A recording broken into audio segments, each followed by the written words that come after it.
Bow, bow, bow.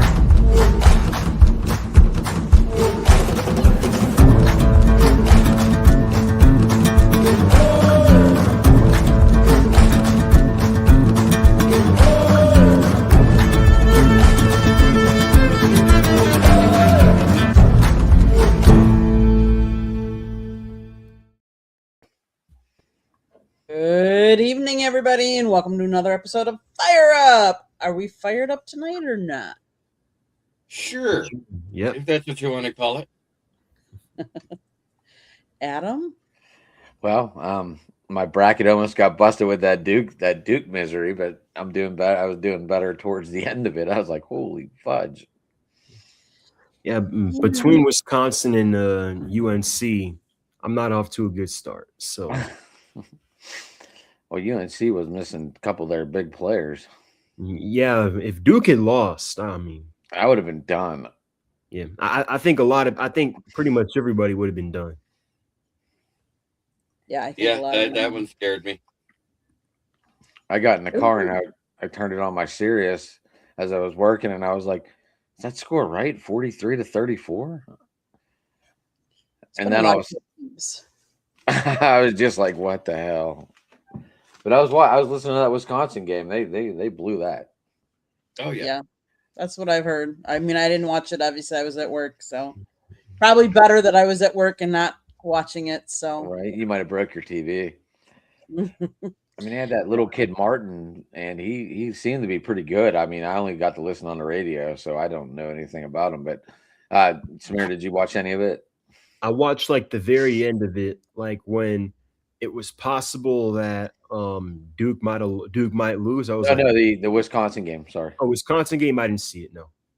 I was just wondering. Everyone was saying I was that Martin working. kid was. Everyone said that Martin kid was small, Jeremy, and he was really, really good. And let's face it, Chase Johnston, the guy that shot the last 2-point shot, it was his only made 2-point shot of the season. He normally is only a 3-point shooter. They normally sit him on the outside, and he has made 68 out of 138 attempts of 3-point field goals this whole season. He's made 1 of 5 2-point shots. That one was those last 11 seconds to go to beat Wisconsin. 1 in 5. That's a number that should ring in your head. Unfortunately, Candy, your team is not very good as the 5 seed. No, we're awful as the 5 seed. They've lost 4 in a row now at the 5 seed. Here's the crazy thing: the 5 seeds are like your mid players of the Power 5 conferences 9 times out of 10. And who do they get beat by? Mid-major conference champions that actually have really good rosters and really good fundamentals. That's what you see most of the time. Mm-hmm. Yeah, and what I was saying in pre-production is that Wisconsin they played very rocky this year. They played the really good teams really well because they beat Michigan, they beat some of the the ranked teams. But when they're playing teams that weren't ranked, they didn't play good at all. So I was afraid of this game, and I obviously that came true to fruition, unfortunately. But that's why they call it March Madness. Did you guys see also that McNamara played all 5 guys for almost the whole game except for 10 seconds? He finally subbed someone. I think that was a big key to why whatever that team was that lost to Duke. They didn't have any subs. Wait, did they just not have enough players? I mean, I have no idea. McNamara, I don't know because I didn't start watching until like the very end. I just saw they were up at halftime. I'm like, what's going on there? The only sub they made, Samir, was 10 seconds left. They put in Jeremy Davis. I think that was his name. But he was all the other guys played the whole game. They didn't come out once, which is why I really think that they struggled down the end. Because they were running out of gas. Because they started throwing air balls. They started, from what I was listening to, I mean, obviously I was working, delivering heavy ass shit today, but yeah. But yeah, the McNamara ran 5 guys, almost a full full. Duke only ran 7. Well, they had to keep their. Well, they don't have half their team either. They have 2 major guys out, their center and their point guard, and I think they're supposed to get their point guard back possibly not the end of this weekend, but next weekend, and then their center back could be back for the Final Four if they make it that far. Is that correct? That could be. Yeah, I'm not. That I don't know. Let's see. Does it say? Obviously, don't follow Duke anymore, huh? Yeah, no. Anymore because they're not in our division. Oh yeah, they are. You see.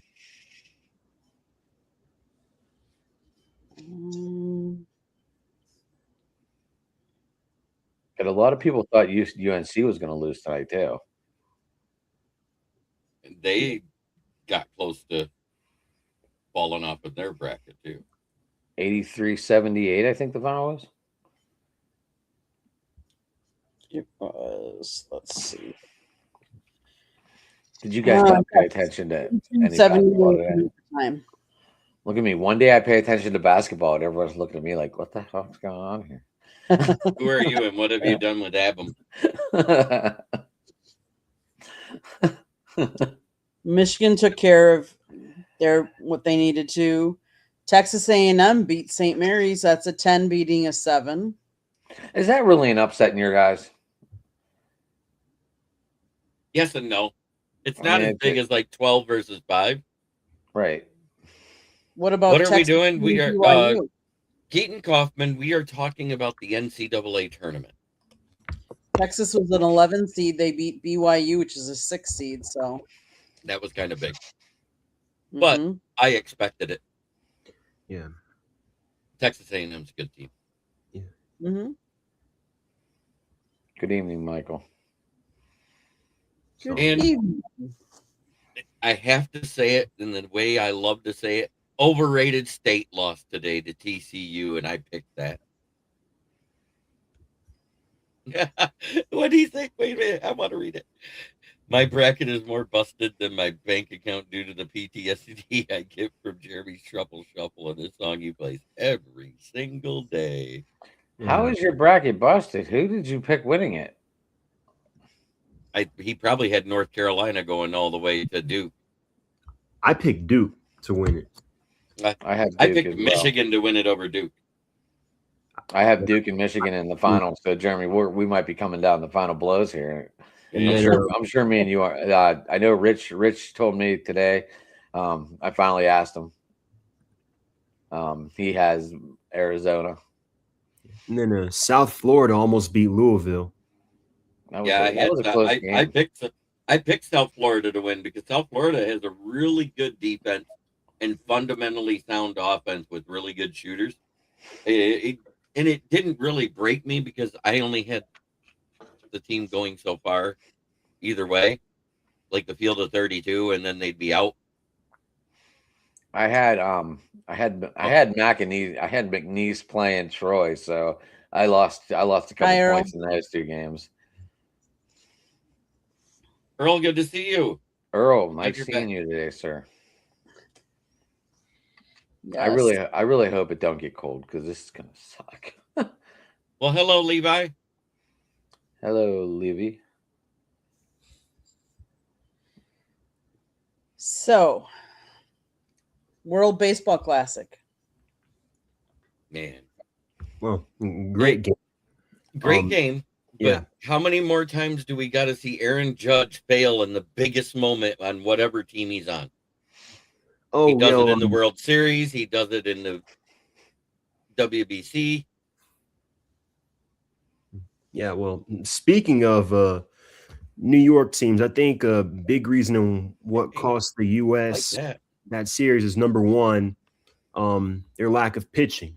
You had Nolan McLean out there who came in the middle of last year, so he's a rookie, first off, so he doesn't have the experience. Second off, I don't know why you would trust any New York Met in any big moment like that. So, I mean, fitting, but also I think wanted to say it was a full circle moment specifically for Ronald Acuna Jr. And for those who may have forgotten, 2021, was the year in which he had his initial ACL tear. It was his left ACL. He was going after a fly ball in right field, fell on the turf in the stadium, tore his ACL. So 2021, in that same field 4 years later, he ends up winning the World Baseball Classic for his country in the same stadium. So full circle moment there. And then I wanted to start off or continue on by talking about the way Mark DeRosa managed in that ninth inning. You have Mason Miller as your best bullpen arm. Why is he not out there in the ninth inning? Mm-hmm. But I think if you talk full circle moments, you got to talk about Miguel Cabrera, because he was in the previous 5 WBCs, lost all of them, was coaching for Team Venezuela, and finally got his ring. So I think you got to talk a little bit about him. I think you got to feel good for you Suarez. Mm-hmm. Mm-hmm. And how about the ratings? Did you guys hear the World Baseball Classic Championship game was seen by 10,784,000 viewers on Fox and Fox Deportes, nearly doubled the 5.4 million who watched Japan defeat the Americans in the 2023 final. In fact, Tuesday night's game drew an average of 10.2 million viewers on Fox, the network said Thursday, which more than doubled the last time. And it was higher than each of the first 4 games of the 2023 World Series between Texas and Arizona. Wow. Mm-hmm. Yeah, and I was wondering, do you think the given how successful it's been and how good the ratings have been, should the World Baseball Classic be something that happens annually, or should they just keep it every 3 years? Because if you do it every year, it would lose its uniqueness. I think that's exactly it. It's kind of like the Olympics. It's kind of like any of the World Cup. All of that. It's that type of thing where it doesn't happen all the time. If they did it every year, how many more players would we actually see get injured from the extra games where they're playing harder than they do in the preseason? You know, usually the guys that play the hardest are the guys that are in a contract year or young guys trying to make a roster. Mm-hmm. And I don't think I'd want them doing the extra 4 to 5 games a year on a yearly basis. My question is do we think that there would have been a difference if Skubal would have stayed and pitched in that final game? Yes. Yeah. You know, I mean, and one of the things that the USA manager said is that his hands were so tied with how he had to cut people off because they didn't want to pitch too much because it's so early in the season. And then it's the start of, Major League Baseball next week. Do we think that played a big role? I think so. I mean, somewhat. I don't. I mean, these guys were playing to bring a trophy back to the States. And not all year, whenever they play these guys, they're going to congratulate them. But at the same time, they're going to go, they beat us. Yeah, but a lot of the pitchers were on a pitch count. Earl, just to let you know, I just haven't changed my background yet. All my Steelers jerseys, well, some of them are sitting over there. I kind of went with the World Series MVPs behind me today. I got Seager behind me and then Freeman somewhere. I don't. Skubal didn't hit. They only gave up, 3 runs. If you can't score more than 4 runs with that lineup, you don't deserve to win, in my opinion. Is that what IMO means? Mm-hmm. Yep. I never knew that. Yep. Yeah. Is World Baseball Classic, is it the right timing? Should they move it back a week? Do they move back the regular season back a week? Do they change it up? Do they, did they change it? I think someone said, I don't remember who it was. They talked about playing all the early rounds and then that last game playing it like instead of the All-Star game or during All-Star week? I had heard something about that where somebody suggested like making it a 3-week break at the All-Star break instead of a 1-week break, and having like the semifinals be before the All-Star game, and then the WBC the next week. That way they would get 5 days of rest at least between each game. But the problem with that is there's only 190. That was this year, which was the most that's ever played. 190 players out of the MLB. So if you break that down off of 30 teams and divide it to that's 6 players per team that's playing in it worldwide. What about the other 22 guys on that roster that have to sit and wait for 3 weeks to play again, where your muscles tighten, you're not practicing as much, you're doing all that time off? You'll have more soft tissue injuries. Yeah, I think that's why, I mean, personally, I kind of think maybe it shouldn't be so close to the regular season, especially if you're a pitcher. Maybe you move it back a couple of weeks, maybe a month. Could you imagine them playing late in November now for the World Series? Yeah, that's why that doesn't work either. It's actually perfect right where it is. I mean, like right after the Super Bowl, you could start it then. That's well, what then you would only be hosting maybe in Miami, San Antonio, the southern parts of New Mexico, Arizona, and California. Yeah. You'd never have it hosted anywhere in the Midwest. You'd never have it hosted because of winter. Mm. That's the problem with going in February with it. Wasn't this thing only played in warm weather, it seems? Or you could play it inside. I mean, you could play it where? Anywhere where there's a dome. The Brewers in I think an open close roof. Right. Right. I mean, I mentioned last time making it before the Super Bowl, like starting it then. That way, it rolls right into spring training. That way, these guys are done right when spring training starts. But that doesn't give these guys anyone to practice against, because the Pirates or Detroit, didn't one of our two teams play the team, Germ? Which one? Didn't one of our two teams play the international team or the World Baseball Classic team? I think the Pirates played Venezuela. Yeah, it could have been or something like that. Something like that. But I mean, Venezuela played one. Great Britain. All the teams played one prior to the WBC playing. At least all the main ones did. Japan, Korea, Great Britain, Italy, U.S. We didn't have to, because all of our guys are in the MLB. Right. Very few were coming out of college or something like that. Mm-hmm. I mean, we're never going to have a right answer. There's going to be a debate every time, no matter what. Yep. Right. I think it's perfect where it's at. The only thing you might want to do, instead of having the semifinal and the final games being so close together, just so you could get the best of everybody, the best pitcher, maybe push it back another day or two, just 2 days.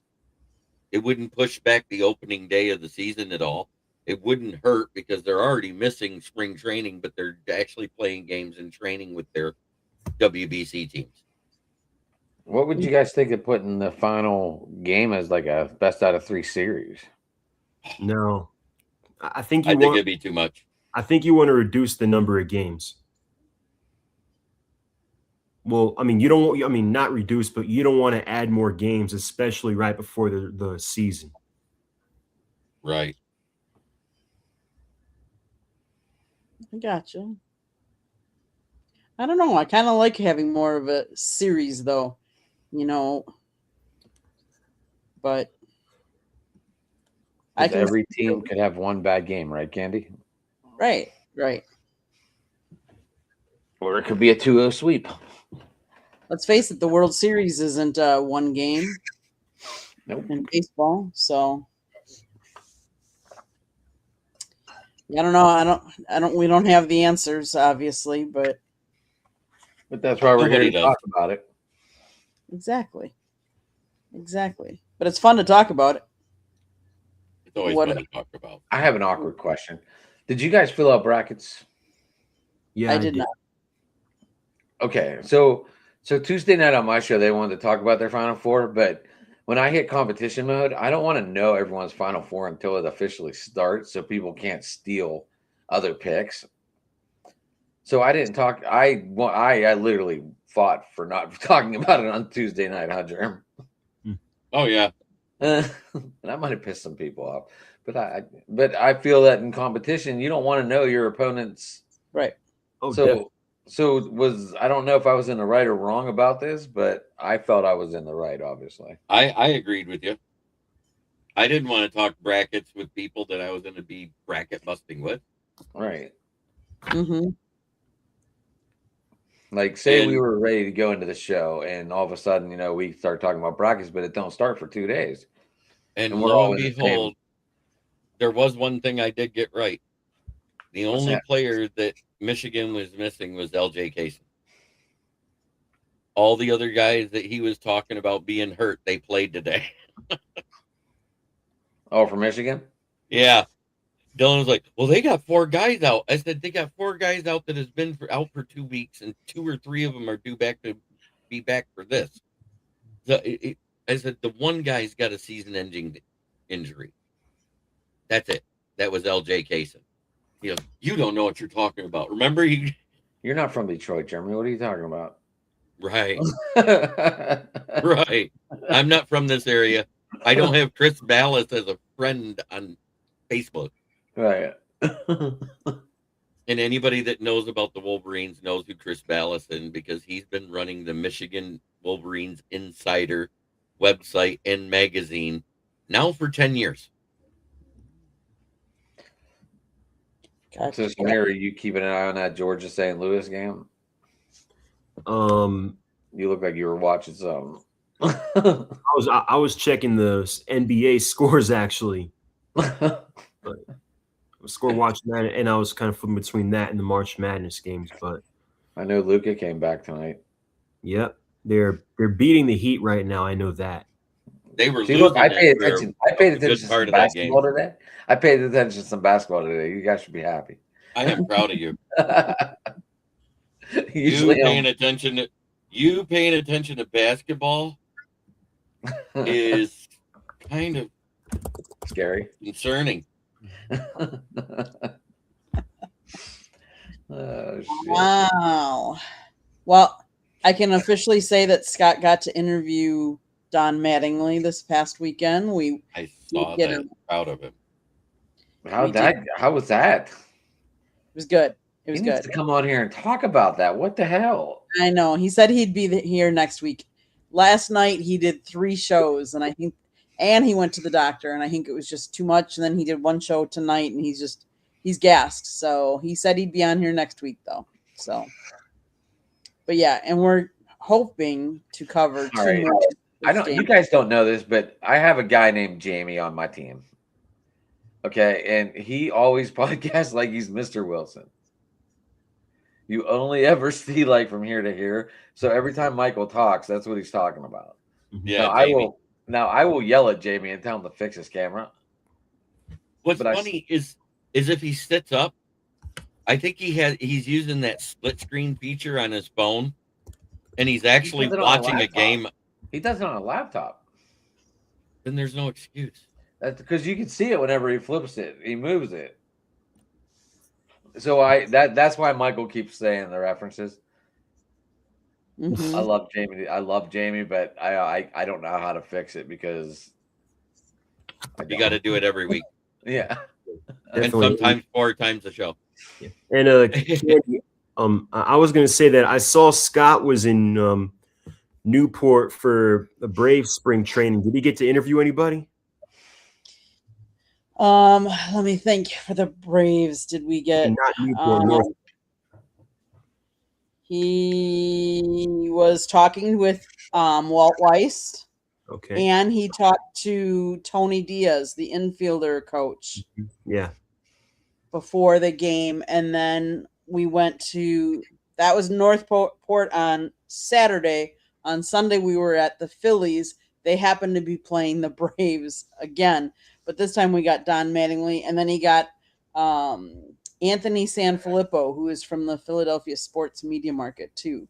Nice. So he talked to him, and then we're trying to go this weekend to both the Twins game and the Red Sox game. And ironically, Samir, they play Atlanta both of those games. So we'll have seen Atlanta like 4 times this spring, which is kind of funny. Wait, Atlanta and Philly play each other in exhibition games? Yeah. Do they see each other a lot? Yeah. Mhm. Yeah. Oh, yeah. So we haven't put those credentials in yet, but we are trying to. We're going to do that. So we're hoping, because that's just a quick 2-hour drive as opposed to going up to Northport's like 3 and Clearwater's more like 4. So that's the difference between spring training down here. Clearwater. That's by St. Pete, right? Yes. That is one of my favorite beaches. It is a very nice beach. Yes. Very nice beach. I like how you can see out on the Gulf and walk for 50, 60 yards and you only get up to your knees. And I'm not very tall, just to let everyone know. But whenever I say you can walk forever and it only goes up to your knees, it might only go up to your ankles. Who knows? Depends on how tall you are. Right. But yeah, that was definitely my favorite side. The Atlantic is just so I don't even want to go back to the Atlantic anymore. I mean, I would, but I'd rather go to the Gulf. Amen. Okay. I got you. The Atlantic side is much colder than the Gulf side as far as water temps. And the sunsets on that side, so you get a little bit extra beach time. Yeah. Unless you're an early riser and you want to see the sun, in the morning as opposed to sunrise instead of If I'm sunset. on vacation, there's no way I'm getting up to see the damn sunrise. I gotcha. No, because he's probably not going to bed at 3 a.m., which means waking up before noon is not an option. Listen, I'd go pass out on the beach before I did anything. I gotcha. I haven't been on vacation in 10 plus years. Yeah. I get to take one in May. What were you going to say, Jerm? I get to take one in May. A vacation? Yeah. Fine, go. What are you doing? We are going to visit my sister, my niece, my nephew, and my great nephews and nieces in lovely Montana. Nice. Hey, they actually had a sci-fi show based on this town. Eureka. Are you taking your laptop so we can podcast from there? Yes. Okay. 100%. You got your travel mic and all that? I have a bag to pack it all in. A bag. Just checking. I could have Ask Candy. She knows I podcasted the entire time I was at the draft. Yep. We have a vacation plan, so. You have vacation planned I don't care. You go to these spring trainings and all that stuff. You have vacation planned. Listen, when you work at something you like, you don't really work. Yeah. Amen, True. brother. That is true. That is true. But I have a full-time job that I need to get a break from, though, too. Like, you go to the beach. Well, you live right by the beach, so I don't even know if that's a luxury to you anymore. Not really. Yeah. Like, do you ever just go to it just to go? Not really. Not normally, no. You know what's weird is I went to the beach less when I lived in Tampa, which Tampa Bay has a lot of beach. Right next to it is Clearwater. And I went to the beach less then than when I grew up my entire life in Michigan. Mm-hmm. Yeah. I mean, we do go to the beach at times, but not too often. So I'm sorry, you got to go get that saltwater feeling. You got to get the vibe. It's just an atmosphere thing. And that's okay. I have a distinct fear of wide open bodies of water. So if it's bigger than one of the inland lakes in Michigan, I probably haven't been in it except maybe Lake Huron. You wouldn't go in the Gulf? Didn't. The first day I stepped off the bus and got picked up by my grandmother. We go home, we watch the news, and there was a bull shark attack in Tampa Bay. Oh. And the person passed away. I said, yep, that's it. I'm not going in the ocean. I'll still go. I don't care. And that they were talking about how many more sharks there were in the Tampa Bay area, and they went over that stretch of clear water where the water's all clear, and they're showing people, and you're seeing sharks swimming between the people. I'm like, yeah, no.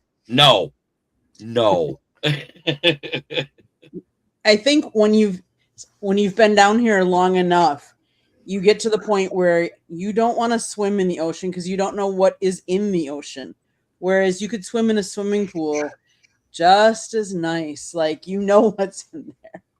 That almost got ruined too, because I ended up, when I moved from Tampa to Zephyr Hills, they had to call animal control to get a gator out of the pool. Yeah, I was going to mention, you hear stories of alligators in swimming pools.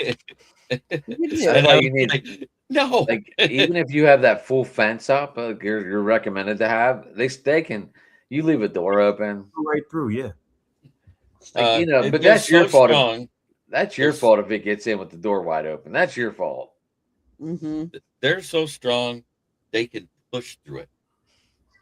Look at Motown Mitch. Yeah, I was going to mention something similar happened, not with the shark, but a bear a few years ago. A bear, Jesus. No, but there was this bike trail I used to ride bikes on, me, my dad, and my cousin all the time during COVID. And it was a few years ago. Somebody just spotted a cub bear just walking around in broad daylight. I haven't been back to that trail since. You can't be scared for everybody. Well, if there's a cub there, who else is there? I know. I get it. You got to live a little bit, though. I get it. Okay, guys. NFL free agency. Who do you like? What do you not like? Okay. I love what the Raiders are doing. I love certain moves for certain teams. You can say what you want. The Raiders made a lot of moves to help their team. Mm-hmm. And they got Max Crosby back. Yep. Yeah. You know what's funny is, after that fell through and he got pissed off and said, I'm a Raider for life, he probably looked at the roster that's there as he's at the rehab facility and is like, wait a minute, I'm opposite Kwity Paye now. Wait a minute, we got Nakobe Dean. Yeah. Wait, we got a safety. Wait, we got a couple corners.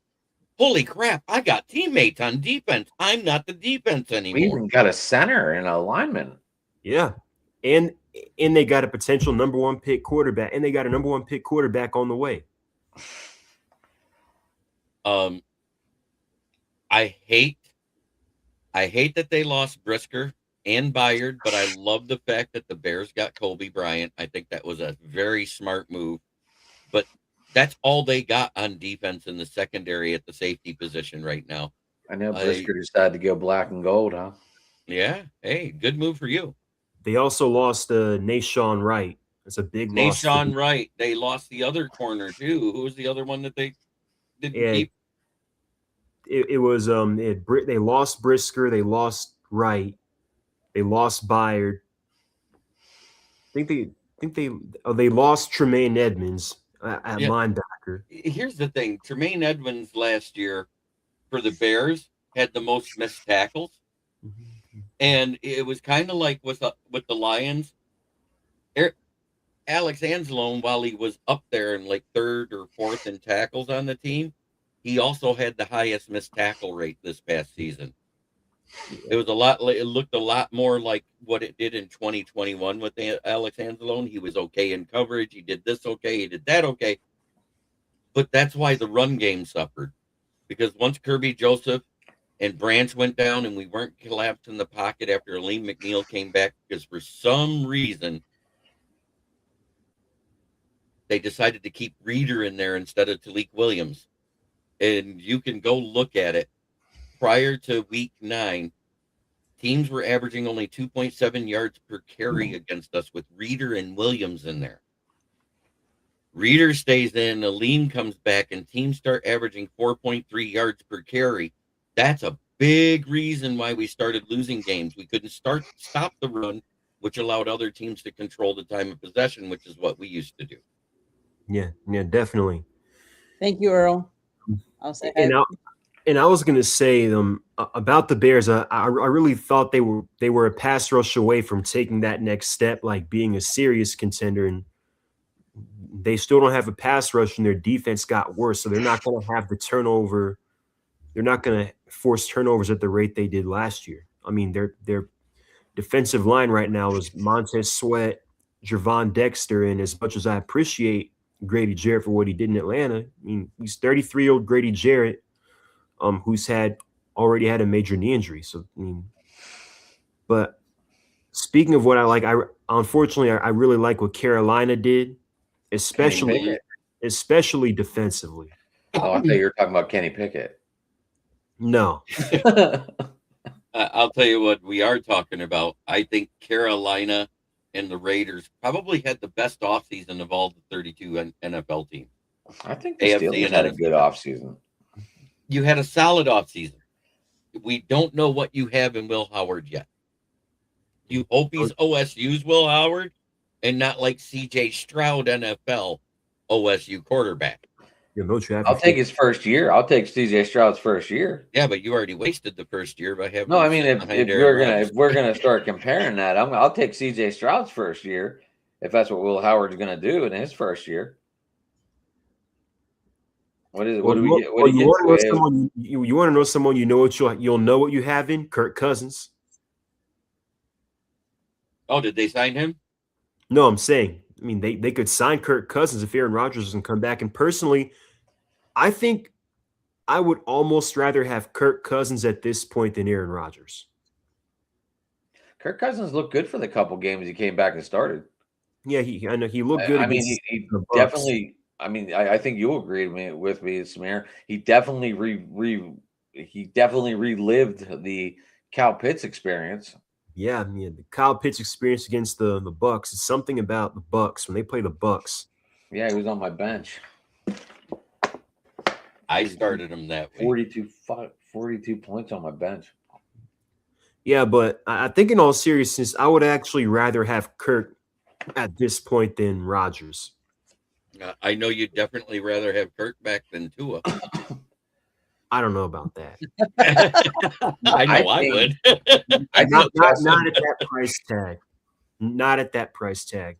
I think this is a great trade for Justin Fields. I'm going to comment on that because he has Andy Reid to really teach him offense more, and he has Patrick Mahomes to learn off of.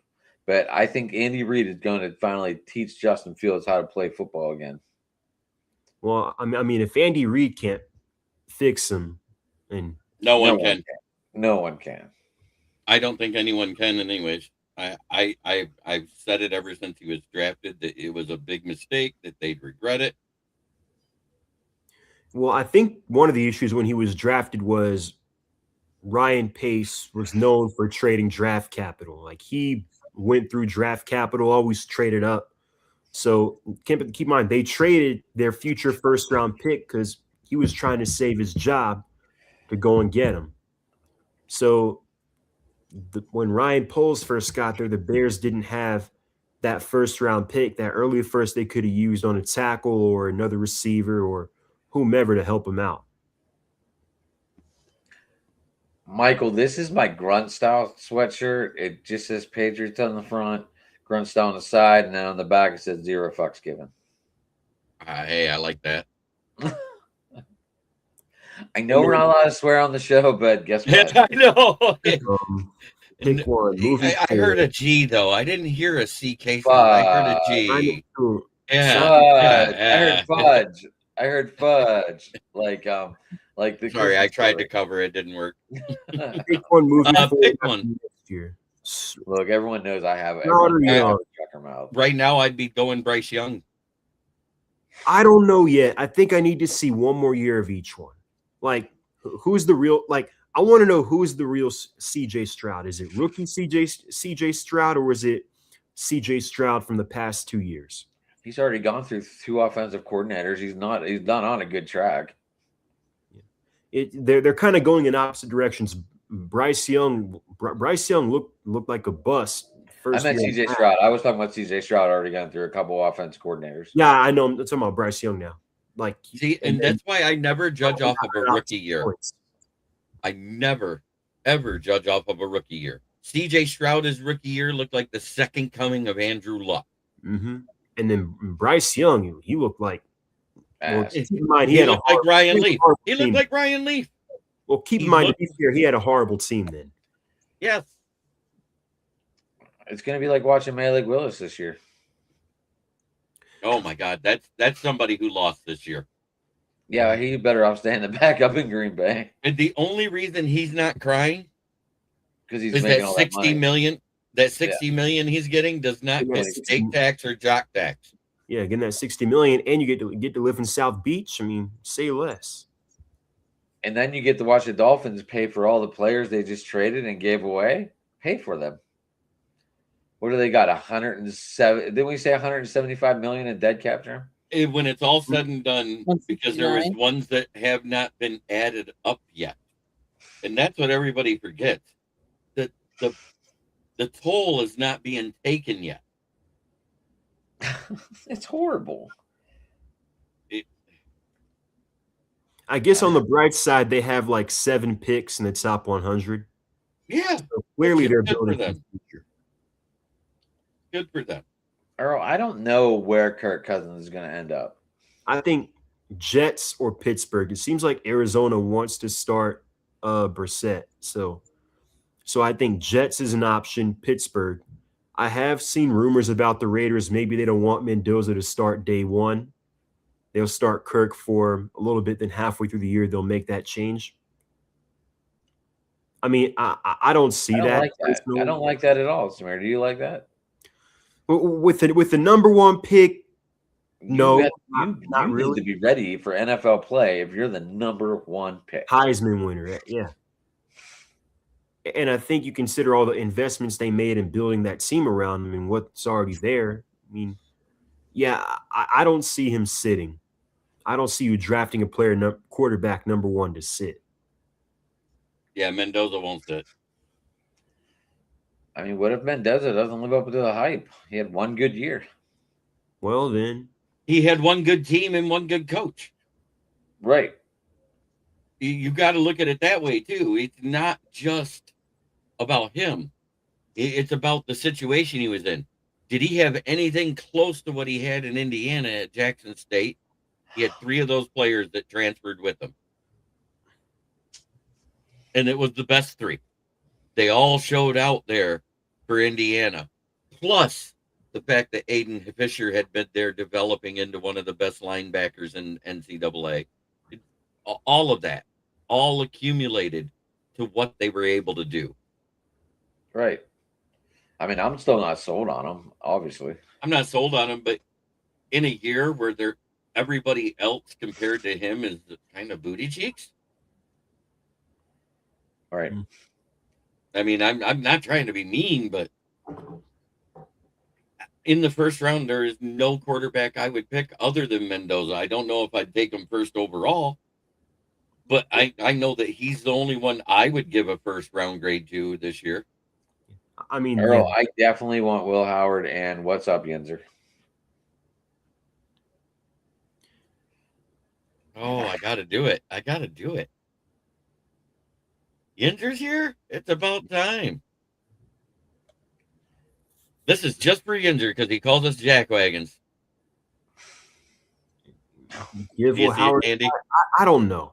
I mean, I just don't know. It's a Pittsburgh thing. Adam will get it. Oh, Candy has to put it on the screen. Yeah. It's our announcement for I want Will Howard to be the man in Pittsburgh. So does Adam McNally. So does everybody else. It's time.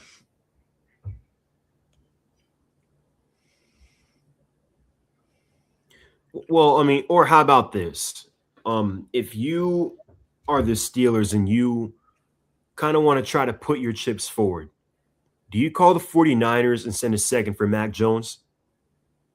I don't understand why they didn't send a fourth for Jalen Waddle. Well, it was a first and a fourth. It was a late first, but yeah, I mean, could you imagine Waddle, Pittman, and Metcalf? The thing is the Bills were the one that was shooting to get him first, and they were the highest bidder for the first few days that after Jalen Waddle was announced that being on the trade block. But it was a second and a fifth. So they decided, fine, we'll one up you on both of them. We're going to go a first and a fourth. Which is a great move for Denver. Well, and then obviously they're not going to want to trade him. They'd be less inclined to trade him in the division. Right. Yeah, but Adam, as I was asking, you wouldn't send a second for Mac Jones? I would. Yeah. But I don't know if the Niners want to give him up with Purdy's injuries. Yeah, but I mean, how often do you get offered a second for your backup quarterback? That's kind of how you have to look at it. Kyle Shanahan already said he was only going to sell him like really, really high. Yeah. Well, I mean, no one's giving up a first for a backup. I mean, right now, I think there are quite a few teams he could start on, but as of right now, he's a backup. So if you get offered a second for a backup, you take that 10 times out of 10. I don't think San Francisco would, because they got offered a second last year at the deadline for Mac Jones, and they turned it down. By who? That was a rumor. I don't remember anybody doing that. Was it a rumor? I thought it was some truth. Yeah. Because I mean, I heard there was like 6, 7 teams interested in Mac Jones. Well, I mean, again, if you, because right now, whether it's Will Howard or Kirk, I think Will Howard at his best, and right now Kirk, I don't think that or Kirk, one of those two, I don't think that changes the trajectory for Pittsburgh. What they've been, it's a 9-10 wins, one and done. But if you get Mac Jones, I think Mac Jones can win you a playoff game, maybe 2. I mean, you've got the weapons. The offensive line, I think, is good enough. I think we still need one more wide receiver. Someone typed up there that they, I think Ginzer typed it. I think we're still going after wide receiver in this first round as well. I think you should go. I think you should finish off your O-line myself.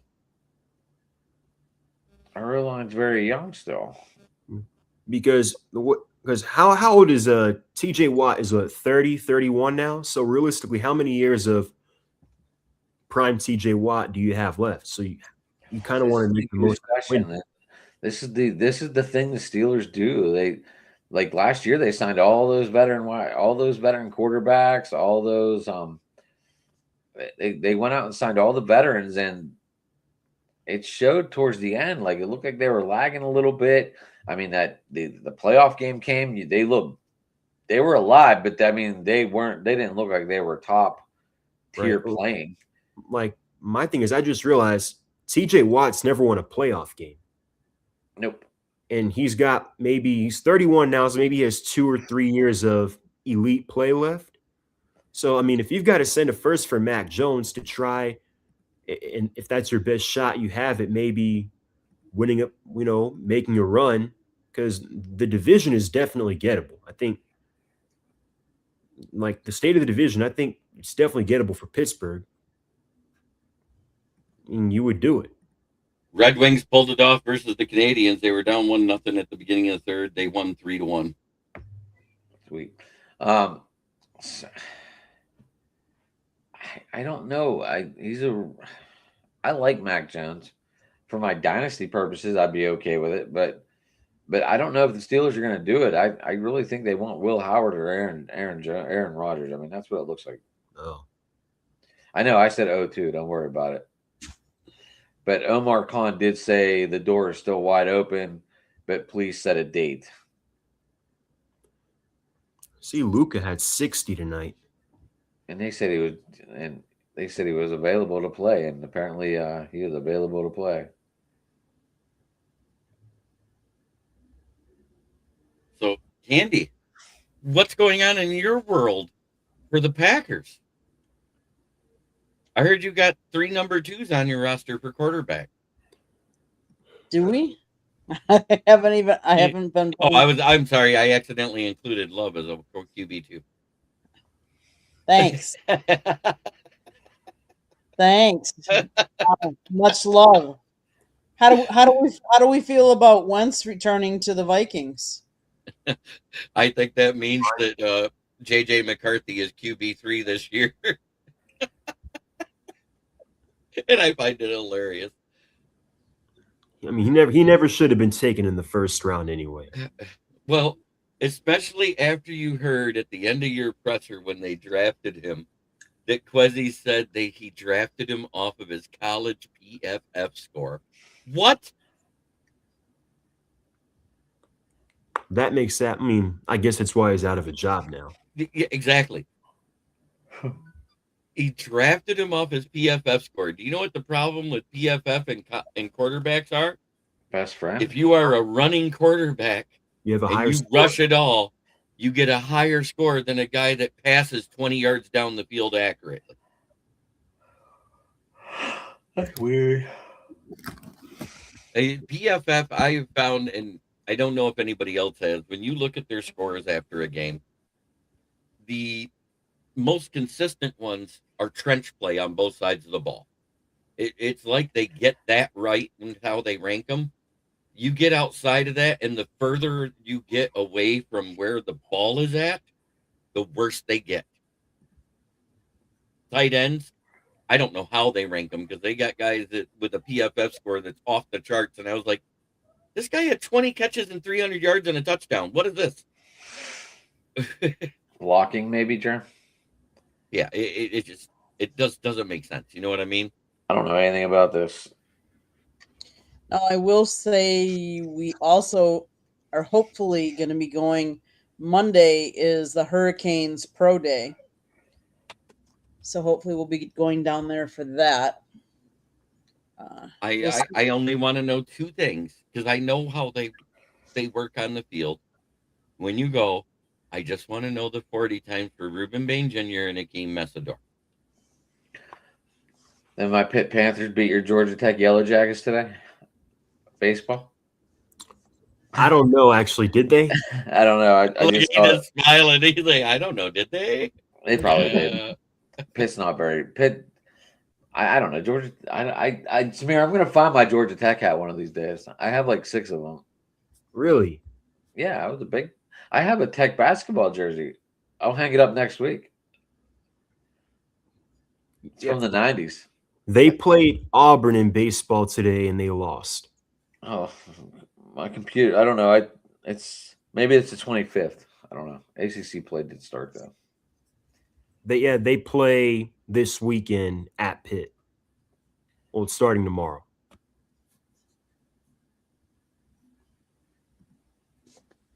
What else you guys want to talk about in the sports world? Anything NBA, anything? We can talk about the Eastern Conference. I think the Eastern Conference is shit. I didn't pay that close attention. Shit, I'm out. Yeah, I was going to say that the Eastern Conference might be back. Like, I think it's as good as it's been in a long time. Where, like, what I can say is, if you look at it for who's the playoff teams in the East and the West, the East is a lot more bunched together. There's not as much room from top to bottom as there is over there in the West. The bottom West team is so far out of it, they can barely move up to the next spot. Yeah, and it's ironic because that's got to be the New Orleans Pelicans is in the West. But it's got to be the Pelicans. It's got to be. Like, realistically, next year, you could have 12 teams, 12 out of the 15 teams, provided the Nets are still bad. You've got the Bulls who are rebuilding, and provided the Bucks do trade Giannis, you could have 12 teams in there that might be trying to get 8 spots. I have been watching a lot of Insta. Is that what that is? Instagram? I don't know. But a lot of these people are all discovering like how Jordan played, and they're all like, he's way better than LeBron. Duh. That's what all of us old heads want to say. So guys, let's see if you. I'm gonna test your knowledge here. Oh shit! No, Here we no, come on now. I want you to see if you can come up with the top 10 best draft picks in NFL history, Super Bowl era. Gotta go like in any order or no particular order. Yeah, you can whatever order. All right. So so in no particular order, I think you have to have Lawrence Taylor on there. You have to have Tom Brady. I say Tom Brady has to be number 1. Yeah, Tom Brady, Lawrence Taylor, Jerry Rice, Joe Montana, Dion. Did you put Dion in there or no? it's questionable. Questionable. You have to have Ray Lewis on there. So you guys got 1, 2, 3, 4, and 8. Ed Reed. Okay, he's not on the list, but okay. He should be on there. Jim Brown. Nope. He did play into this. Nope, he didn't make it. Okay. What about Ray? What about Ray Lewis? We already said him. Said Ray Lewis. Yep. Aaron Charles Donald.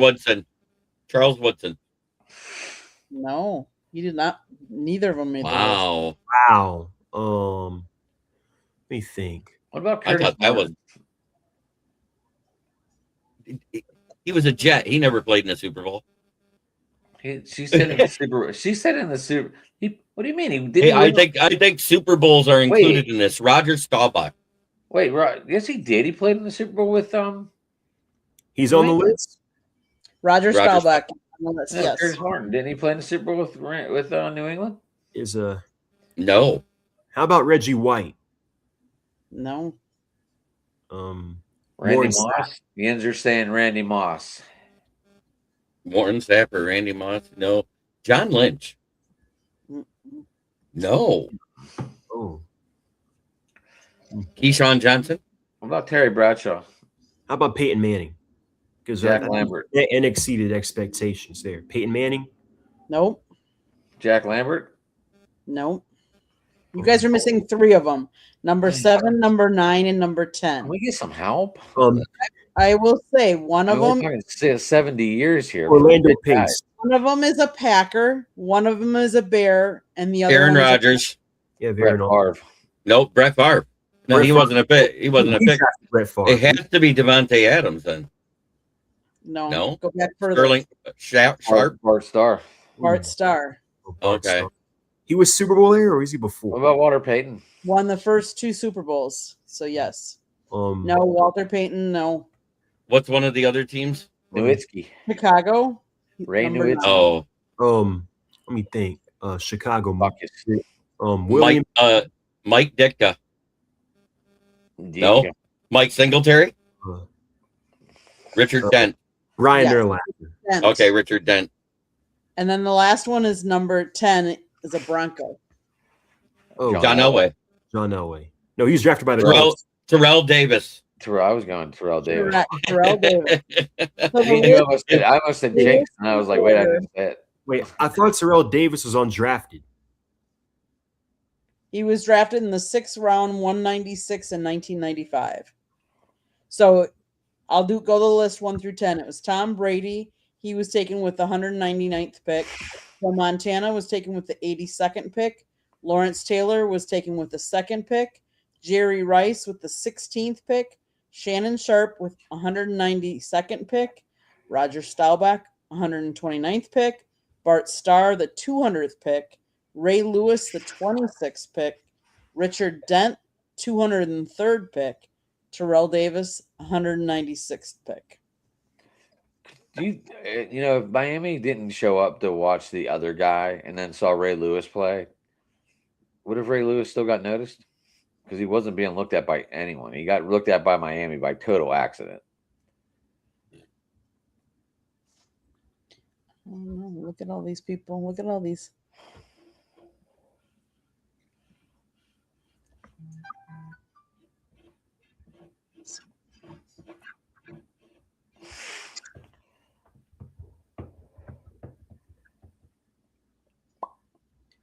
I like the interaction here. People putting names up there. Ray Neischke. Wow, that's a throwback. That said is. Nowitzki. I But thought he that was didn't- the Bear personally. Wait, he's the Packer, right? Yes. I'm gonna say the one Packer that you wouldn't see up there for best in the Super Bowl era is Tony Mandarich.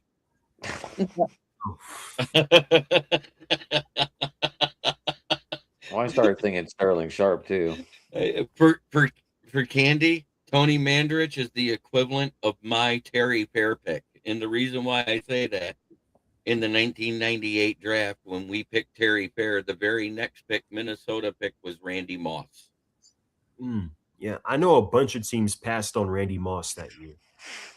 All because of weed. That's all because of his record. No, it was weed. Had nothing to do with the record. It all had to do with the fact he smoked weed, and it was illegal then, and nobody wanted to be around it back then because that was when it was still taboo. Who picked before Minnesota and didn't take Justin Jefferson? The Eagles, they picked Jalen Reagor. Yeah. Yes. Yeah. There was another wide receiver that was picked before that, though. Who was the other one? Are you in Pittsburgh, girl? I don't even know where you're from. They picked Henry Ruggs that year. Yeah, Raiders took. Think about that one. And That's then, even wow. And then what we He's did good for next year, I don't know, it's probably not as bad considering he's an All-Pro and a Pro Bowler, but we picked to start our rebuild Kyle Pitts, 4th overall to start a rebuild, and then you look at the guys that went like Jamar Chase, like you saw what Justin Jefferson was. Jamar Chase was the wide receiver 2 on the LSU team. Look at that, Jamar Chase, Nate Sewell. We talked. Remember, you weren't here that week when we were talking about Lexington, Kentucky, but Earl is actually. I was here because Earl invited these two to stay at their house. And then I told him that I actually used to live down there, and I got invited too. Earl, maybe we could go to a Cincinnati Steeler game. That way, it's halfway.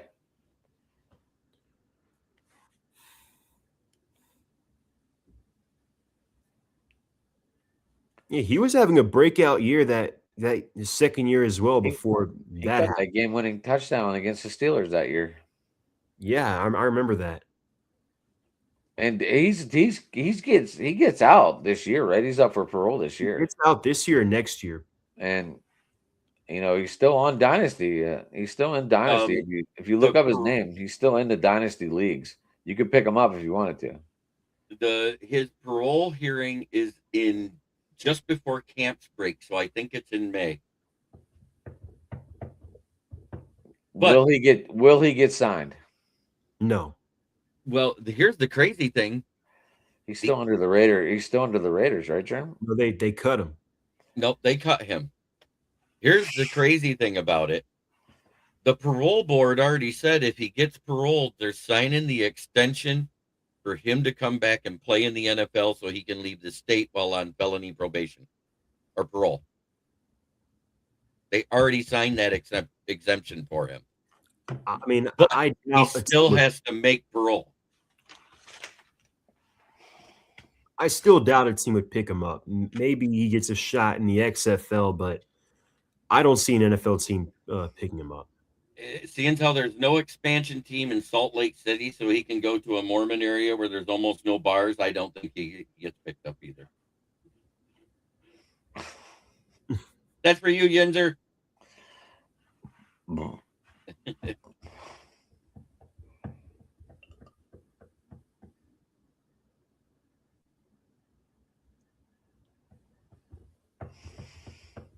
Saying someone's going to sign him. Yeah, I mean, I think from if it was strictly a football standpoint, I think there's a decent chance because he's only 25, 26 right now. He's tall. He'll be 20. He's 26 and going to be 27. Yeah. And he's how in shape is he though? Well, there was a picture. One of his when his girlfriend that was with him in the vehicle went to visit him. There was like a workout thing and he was working out. He's actually buff compared to what he was. He's not the spindly kid he looked like when he got out of college. Earl, if I made it through Cleveland all these times, I think I'll be all right in Cincinnati. That's actually somebody who needs them. And I know Chris Henry's Cincinnati, mom. or I mean, Cleveland even. They need weapons. Jerry Jeudy has had a good year, but he ain't great. He ain't great at all. No, I completely agree. If you put Ruggs and his speed on that roster, and if he's able to keep his head down and do his job and stay out of trouble, that would actually probably be a good fit for him. I mean, look, I'll be honest. We need some wide receiver help, but I doubt, even if it was a chance, I doubt the organization wants to deal with that right now, given what they've already got going on. So. Considering what just happened with James Pierce, they're going to stay away from somebody with legal troubles like the plague. That's what's going to happen there. Yeah. And they'll probably be stricter with character tests with players coming out of college from here on out too. Yeah, I mean, they already were after what happened with years ago with Michael Vick. That's why part of why they've passed on guys in previous years. That's why I was honestly surprised when they drafted him. But yeah, Ruggs is like a cross between Calvin Johnson and Cyrus. I remember he was great when he was at Alabama. I remember that when he was at Alabama. If he would have had a quarterback he had Derek Carr, but if he would have had a little bit better of a quarterback, he would have been awesome in the NFL. If you remember right, he had 1,000 yards his second year. It's all they had. Or he was on track to have 1,000 yards. He was at like 500 yards or something like that through in 5 games in the third year. Yeah. Yeah. I remember him catching that game-winning touchdown against the Steelers in overtime, and I was just like, this guy's good. I just remember that Hail Mary against the Jets. Everybody gets a Hail Mary versus the Jets. It's the Jets. Hail Mary with the 1-6. So after Texas beat BYU, there are 234 winless brackets left out of 26.6 million. How many? 234 winless brackets. They didn't pick a single game right. Correct. Wow. I didn't even realize that was possible. Those are busted brackets. Yes, 100%. You know what that is? Even if you pick somebody that said that was probably Ohio State fans. All 236 of them. Like I have no idea how that's even possible.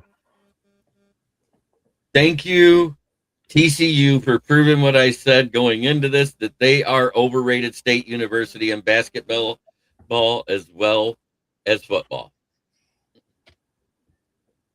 I like Ohio State, Jerm, so I'm not going to argue today. You got bragging rights today, boy. The bragging rights started as soon as they lost.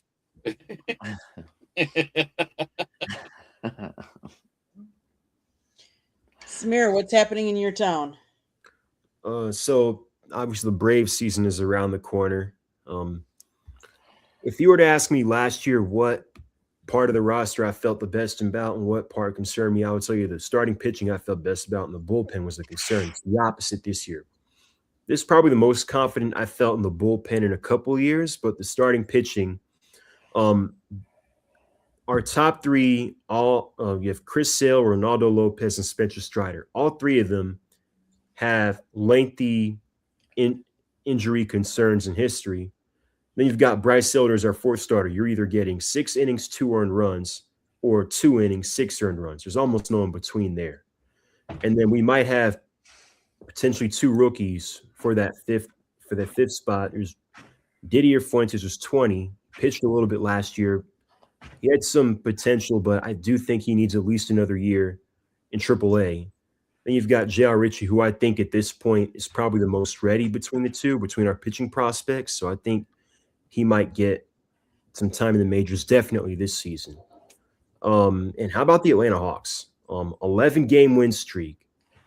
It is their largest win streak since the famous 60-win season in 2015. So this sounds totally unexpected there. Oh, definitely. Given like 2 months ago, the Hawks franchise had hit rock bottom, basically. This was even, and say what you want about the schedule, and who we've beaten, this team, that team, you play the schedule in front of you. And regardless of what you want to say, an 11-game win streak is nonetheless impressive. And the Heat lost to the Lakers tonight. And I know that's why you're paying attention to it. And the Hornets beat the Magic. So as a result, teams above you, right? Yeah, believe it or not, they are now in the 6th seed. They're in the 6th seed in the East, which seemed unfathomable just a month ago. Jalen Johnson has definitely taken that step from being an all-star player, not just being an all-star player, to being a potential franchise player. I like Jalen Johnson. Yeah, Jonathan Kuminga, when he's played, he's been solid for us. Nickeil Alexander-Walker, in my opinion, he's the most improved player in the NBA. And depending on where the highest of that Milwaukee, New Orleans pick ends up, and you've got Dyson Daniels, who's having another first-team all-defense worthy season. So given where that New Orleans pick ends up, or Milwaukee, the highest between those two, things get interesting. I think you've got to come away with another center this offseason.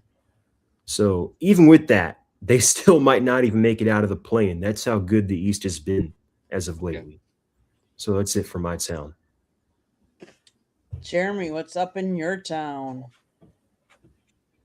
Well, the worst thing that could have happened to the Pistons happened, but luckily it's the least serious of injuries. What it is to Cade Cunningham.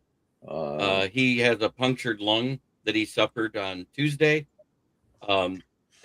It was the lowest grade of it, and they're saying that he could be back as soon as 2 weeks. It'll be reevaluated then. If not, he won't miss the playoffs. He'll be back within a month. So huge sigh of relief here in Detroit. But when you're only ahead by 5 games in the East, we needed the win and we got it tonight. Hallelujah. Granted, it was the Wizards again.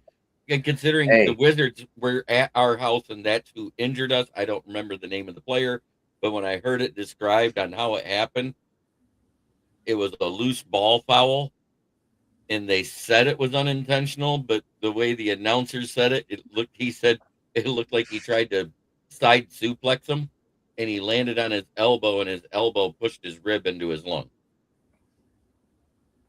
That sucks. That's unfortunate. Mm-hmm. But other than that, we are 6 days away from opening day? Isn't it next Wednesday? Giants hosting the Yankees. I'd say it the way I do in my sports chat, but that isn't proper for a published broadcast. Gotcha. Anything else going on in Detroit? Nothing? We've signed quite a few free agents this week. I couldn't believe it. We found our replacement for Khalif Raymond, whose numbers dipped last year, but was still effective in returning the kicks and his name's returning the punts. No. We picked up Greg Dortch, a guy that's been at the Cardinals with Fetzing the last 3 years, averaging over 24 yards per return in kick return and 8.9 yards in punt returns. He also has 4 returns for touchdowns in his career of 8 years, who started as an undrafted free agent and worked his way onto a roster. His second year in, when nobody picked him up before the draft, his agent called him up and suggested that he takes a job in the UFL. Guess what he told him? You're fired. Because he got a phone call from a GM while he was, and the GM's name came up on his phone while he was talking to the agent.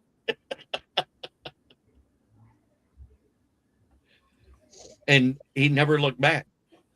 And last year was probably his best receiving year, with a down year out of MHJ. Everybody said Marvin Harrison Jr. was going to be this great wide receiver out of Ohio State. I think it had more to do with his lineage and the way he played at Ohio State, but you never really saw it with Arizona. He started out good, but it started to fall off his rookie season, and that continued in a sophomore slump. Hopefully he can bounce back, because who was it? Michael Johnson and Greg Dortch looked great with Jacoby Brissett. And Arizona's saying that's who they want as their starter this year. They're probably going to draft a mid-round quarterback to learn behind Jacoby Brissett.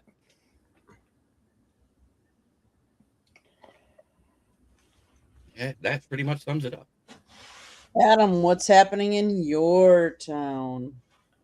Well, Pirates sent Andy Rodriguez down to AAA. Paul Skeens got announced as the opening day starter. I was totally surprised by that one. Oh yeah, it's shocking. Just like it's shocking that opening day Skubal pitching. No. Sidney Crosby came back in his return. Had a goal. Penguins up and down lately. Okay. Eric Carlson scored 2 goals in one game. Wow, that is actually impressive. Yeah. I like the signings the Steelers have done. Be nice if they just said Will Howard was going to start. It would probably put a lot of people at ease instead of worrying about this stupid Rodgers guy. I like the signings we did. We talked about them earlier. So, yeah, that's what's going on around here. Riverhounds are getting ready to start to defend their championship from last year into this year. So, I might probably try and go to a soccer game or two. Nice. Maybe I'll sit in the wild section behind the goal. I don't know yet. It's pretty wild back there. They don't sit down the whole time and they just scream and yell and blowing those stupid horns. Gotcha. Whatever that is. Yeah, so. Adam, here's a question for you from Merle. Oh man. Earl, how about like I want to say Permanis, but that's like the easy answer because that's just something everyone does here. It's like our signature sandwich. But I will ask. People were talking about this today, and that's funny. So I don't remember any of the restaurants they mentioned today, but I will get back to you next week on that because I know that they talked about some good restaurants around here. So what's happening in my town? Let's see. The Bucks are trying to shut down Giannis. He's injured again, so they kind of want him to stop, but he doesn't want to. Candy, look who's in the chat. It's J.I. Oh my goodness. Hi, J.I. He's alive. And well. Nice. J.I., I might have did that shaving the beard thing. He looks like he's Jamie Malloy with a hat. Oh, get the fuck out of here. Yeah, I said it there. Now you can see it, not unsee it there, MDE. This is normal baby to bedtime. Oh, that's a good time to be watching sports stuff. That's true. The Brewers swearing on your show tonight, Candy. I don't like it. What? Jeremy got me swearing on your show tonight. It's kind Blame of Jeremy. Not my fault. You got a potty mouth. I do. I have a trucker mouth, but I'm a good guy. I just have a trucker mouth. But most people that swear are good people. Yep. Even though your husband would have kicked me off by now like 4 times. Yeah, but I did. I might have got away with it last week too, though. Paul, yes, she is. Candy is from Milwaukee. Milwaukee. Yes. Milwaukee, as they say in. And they did say that Jordan Love will be throwing out the first pitch at the Milwaukee Brewers opening day. They also are going to be playing a clip from a movie about Bob Uecker, and it's going to be like the first 20 minutes of the movie or so. Yes. I'm sorry? Major League clips? Just a bit outside. No, they're going to do the better clip. Paul, you're in. And today and tomorrow is Die Hard night, where anybody alive the last time the Brewers won a World Series will get free entry into the stadium. So, Paul, Waukesha, I'm actually from Menominee Falls, but most people don't know where that is. So I know right where Waukesha was. That was where my doctor used to be. So Funny story. I had to be in Milwaukee for doing computer repair, and I had to look up pool halls, and there's a great one in Waukesha, and I used to go there. And they had a tournament, and it was 10 ball. I never heard of it. So I said, oh, I'll play. He Oh, said, what you the ever hell play is it that? before? 10 ball's played like 9 ball, except you have to call the pocket like you do in 8 ball. Does that make sense what I'm saying? Like, if you're going to make the one, you got to say, So every ball you need to call your pocket. You got to call your pocket. Just the pocket. You don't have to call how many rails or a carom or something like that. You just have to say, I'm going to hit the one, and it's going to go here. So if it ends up there by accident, and it's like, I called that. It's exactly. Yeah. As long as it went in the pocket, you called. That's awesome. And you have to call if a combination lines up for the 10, you have to say you're going to play the combination of the lowest ball to the 10. Shit, well, anyways, I'd be very bad at this game, Jeremy. There was 120 players, and it cost $25 for the entry fee. It cost $10 for the greens fee, so that was $35. And I made it to top 10, and I ended up walking out with $110. Good job. At least it wasn't only top 3 paid. Oh, top 3's good. That's all I got to say. 50% of whatever they take. Jeremy, play me in pool. 100%, Earl. I would love to. I have a couple of pool sticks. One is a custom. You're like Uncle Phil at Fresh Prince of Bel-Air, aren't you? I got a sneaky Pete. It ain't called Lucille, though. Jeffrey, break out Lucille. Yeah, that's exactly where I was going with that. And the other thing I would say is, yes, I know we talked about March Madness. I'm going to take it to the frozen side. I believe both Wisconsin men and women's team are in the NC2A on the frozen pond side of things. Did he score that goal? Was that the Wisconsin kid that scored that goal? Yeah. Yes. Or it was like Gordie Howe, but or Bobby Orr,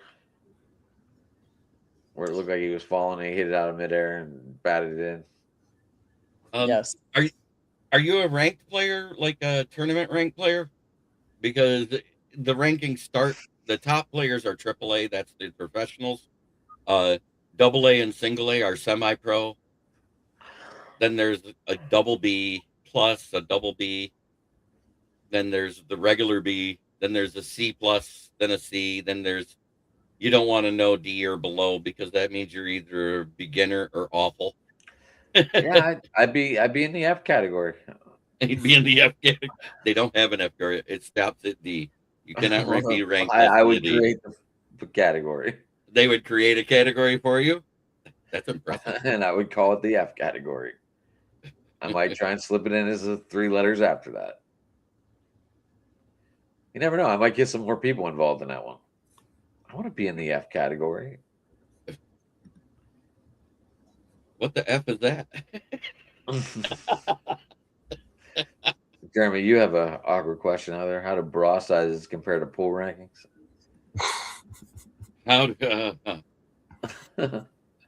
It's just the opposite. In other words, the AAA is not a training bra.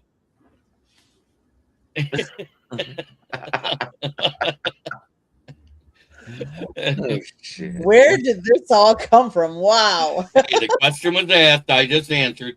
I know. I can't wait. I get to finally meet Michael on Saturday for the draft. Yeah. Yeah, he can't back out now. He's got to be on there. He's in it. I am so confused. You asked the question, Michael. I don't understand. Samir, you're just a classic gentleman. The only reason why I talk about tournament pool is I actually did it for 10 years out of my life. And I did it the worst year of my life. I was getting into my, I did a bunch of local stuff. I never got into the ranked tournaments like that. And the year my son passed, the same year I did, when he asked me that question, it just took me time to get mentally where I can do it. I was signed up for a big tournament. It was we did. We did. Yeah, we found our 10th. APA, good. In 8-ball, I'm a 6. In 9-ball, I'm a 7. He'll know what that means. But anyway. Wait, Black Widow was a pool player, right? She Jeanette was good. Lee. She still Jeanette is. Lee, yes. I knew her. She still is. She survived cancer, and she's finally getting her hair back. Wait, AJ Lee does the Black Widow, and then there's a Black Widow pool player named AJ Lee? Jeanette Lee. Jeanette Lee. She's amazing. I've met her. Yeah, that's awesome. See, look, I remember a little bit. See, I used to be on ESPN. So he knows I'm not a slouch if I'm a 7 as a 9-ball player and a 6 as an 8-ball player. Nice. But the bad part is the only thing I don't like about APA is even 8-ball is flop. If you hit your ball first and one of yours goes in, you get to keep shooting as long as it goes in first. I like the call ball and pocket leagues better, which is why I played those first. Because that's how I was taught. My dad was a pool player. My grandpa played pool. What is Samir rank? What am I rank? Yeah. I don't know. And pool. Do you even play pool? Do you play pool, Samir? I haven't played pool in a minute. Like would you just play at the bar if they asked you to play or whatever? Yeah, I would. Yeah. Put it this way, my friends love it when I walk into the bar and somebody's been there kicking everybody's butt, taking their money. Yes, indeed, Jeremy. Okay, guys. Anything else anybody wants to talk about? Otherwise, we're going to go around the room how people can get a hold of you. Let's do it. Going twice. Samir, how can people find you? You can find me here on the show every Thursday night. You can find a lot of my articles on South Florida Tribune and the new Sideline Sports and Entertainment site that's just been recently relaunched. And you can find a lot of my content on Twitter at my X handles below ATL_Samir2401. You can find a lot of my articles there, a lot of my content there. Thank you guys for tuning in. I'll see you guys next week. Adam, how can we find you? You can get me at Sports Talking It on Twitter, Ad McNally on Facebook, Driving to the Top Productions on YouTube. I'm on a bunch of shows, usually 9 o'clock, and lately it's been Saturday through Thursday. So I think Sunday's the only Sunday, Friday, or no, sometimes they'll jump on with Jeremy on Friday, so I can't say that. But yeah, one Friday out of the blue, he goes, "You got a show tonight?" Yeah. I was like, "Sure, you can hop on my Lions Fan Cave chat." So, but yeah, so that's, you can get me at Driving to the Top Productions on YouTube, and that's usually where I show all the shows. My cousin Beth stopped by and said hi. First time I've seen her make a comment, so that was cool. That's awesome. Everybody have a good night, guys. Thank you. I'm gonna go because I'm gonna let Jeremy end the show. So, good.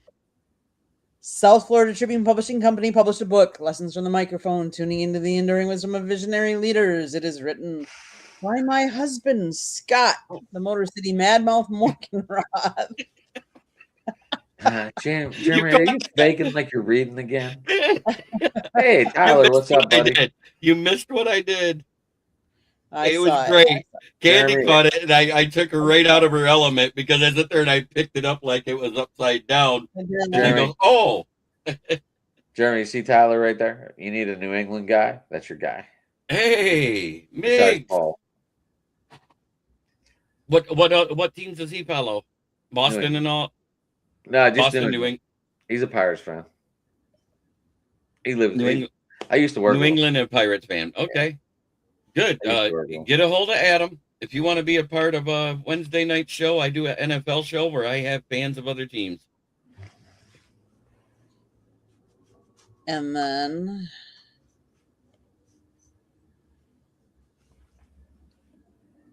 I will say after the book, you can go to our website, www.southfloridatribune.com, where we have a plethora of great content.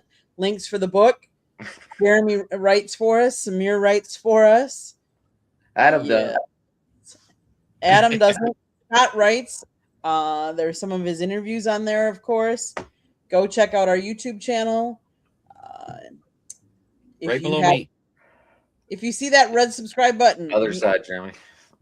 and you haven't, if you see it, that means you haven't subscribed to us. So please do so. Click it like a share us, and then turn your notifications on so you're notified every time we go live. You don't want to miss any of our shows or any of our videos. Definitely turn it on. And if you like to listen to podcasts, you can find us wherever you get your podcasts. If you want to advertise or be on our show or have topic ideas, you can always email us at southfloridatribune@gmail.com. With that being said, Jeremy, you can take us home and tell everybody how they can find you. Well, you can find my writings on the southfloridatribune.com underneath the contributor writings out at the Motor City Tribune heading where I write about the Lions. You can find me right here on the South Florida Tribune channel every Thursday night on Fire Up with my wonderful host, Candy. You can also find me on my channel, which is KCB Sports Network. I made it simple because I'm starting to cover the other sports, but primarily the Lions. I do Lions Monday through Friday and a Friday night show about the Lions and an NFL show on Wednesday. I got my baseball show that Adam's a part of on Saturday nights, along with Boston Paul that's in the chat. And this week, MDE, you don't have a choice. You have to be a part of it because you're in the draft.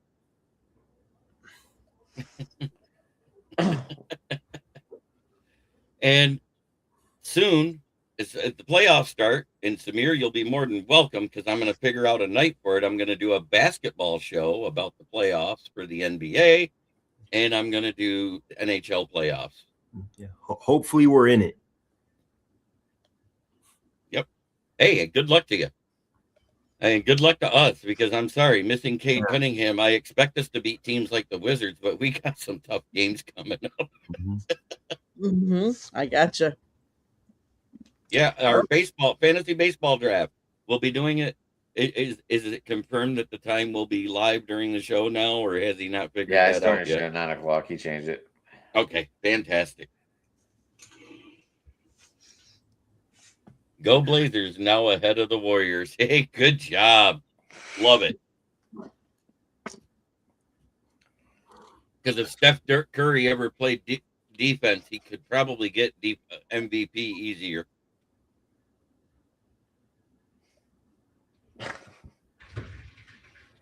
Copy that. Fantastic, Earl. I would love that. Burton, Michigan. I have a couple pool halls right around me. Even got this one that's conveniently named Earl's Place. Seriously, there's one about 5 miles away from me called Earl's Place. There's no D in Steph. Yeah, that's what she said. Jesus Christ. What do we get? Jeremy, you want to close us out?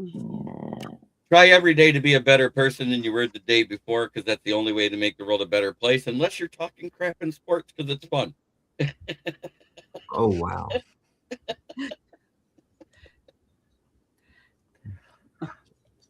So Gonzaga is only down by 6. I mean, only up by 6 against Kennesaw State at halftime. Ooh, Kennesaw State. And Georgia is losing to St. Louis 55-32. With that being said, everybody enjoy all that March Madness. We're going to sign off, but thanks all for being in the chat room tonight. It was really engaging and hilarious at times. Thanks, everybody. Have a good weekend. Enjoy the draft.